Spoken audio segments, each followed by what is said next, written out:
இன்னைக்கா சித்திரை ஒண்ணு, இன்னைக்கா தமிழ் வருஷ பிறப்பு. ஓ, இப்ப நம்ம இன்னைக்கு புது ட்ரெஸ் போடணும், கோவிலுக்கு போகணும். இது இன்னைக்கு ட்ரெண்டுங்க. அன்னைக்கு பண்டைய காலத்துல என்னதான் பண்ணாங்க அப்படின்னு தெரிஞ்சுக்கலாமா? பண்டைய காலத்துல, அதாவது காலத்தால் அழியாத காவியமான சிலப்பதிகாரம் இதை இவ்வளவு அழகா எடுத்துரைக்குதுன்னு பாருங்களேன். இந்திரலோகத்தை ஆட்சி பண்ண இந்திரனோட அமுத கலசத்தை கருடன் திருடிட்டு போயிடுறான். அப்ப இந்திரன் என்ன பண்ணுவான்? அதை மீட்கிறதுக்காக கருடன் நோக்கி போறான். அதுக்கு முன்னாடி தன்னுடைய இந்திரலோகத்தை பாதுகாக்க சொல்லி முசுகுந்தன் அப்படின்ற பேரரசரை அமர்த்திட்டு போறான். அவருக்கு துணையா ஒரு பூதத்தையும் உட்கார வச்சுட்டு இந்திரன் போறாரு. அவர் போன அந்த நேரத்துல அசுரர்கள் என்ன நினைக்கிறாங்க?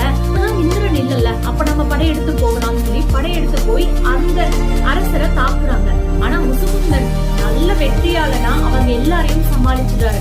அந்த நேரம் அவங்க என்ன பண்றாங்க? இருள் கணைய ஏவுறாங்க.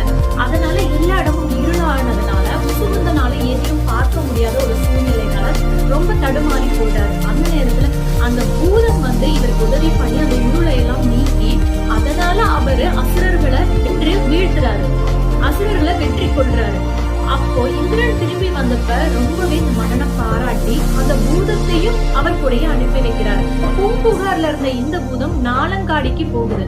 அங்க போன பிறகு அந்த பூதத்துக்காக ஒரு படையல் போடுறாங்க. அந்த படையல்ல, அதாவது பலிபீடத்துல ஒரு படையல் போடுறாங்க. அந்த படையல்ல அவரை, துவரை, எள்ளுருண்டை, கரிசோறு, பூ எல்லாமே வச்சு அந்த பூதத்துக்காக படையல் பண்ற அந்த ஒரு செலிப்ரேஷன் தான் சித்திரை ஒண்ணு அப்படின்னு நம்மளுடைய காலத்தால் அழியாத காவியம் சிலப்பதிகாரம் அழகா எடுத்துரைக்குது.